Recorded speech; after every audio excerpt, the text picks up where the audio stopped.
Los Angeles के doctor Ibrahim ने इंसानी रूह का वज़न मालूम करने के लिए नज़ा के शिकार लोगों पर 5 साल में 1200 तजर्बे किए।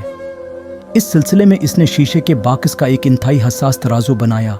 वो मरीज़ को इस तराजू पर लेटाता, मरीज़ की फेफड़ों की ऑक्सीजन का वज़न करता, उनके जिस्म का वज़न करता है और उसके मरने का इंतज़ार करता। मरने के फ़ौरन बाद इसका वज़न नोट करता है। डॉक्टर इब्राहिम ने सैकड़ों तजर्बात के बाद ऐलान किया कि इंसानी रूह का वज़न 21 ग्राम है। इब्राहिम का कहना था कि इंसानी रूह इस 21 ग्राम ऑक्सीजन का नाम है जो फेफड़ों के कोनों, खदरों, दर्जों और लकीरों में छुपी रहती है। मौत हचकी की सूरत में इंसानी जिस्म पर वार करती है और फेफड़ों की तहों में छुपी इस 21 ग्राम ऑक्सीजन को बाहर धकेल देती है। इसके बाद इंसानी जिस्म के सारे सेल मर जाते हैं और इंसान फौत हो जाता है।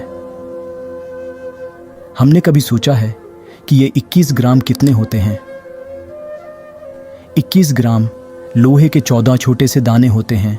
एक टमाटर, प्याज की एक परत, रेत की 6 चटकियां और 5 टिश्यू पेपर होते हैं। यह है हमारी और आपकी औकात। लेकिन हम भी क्या लोग हैं?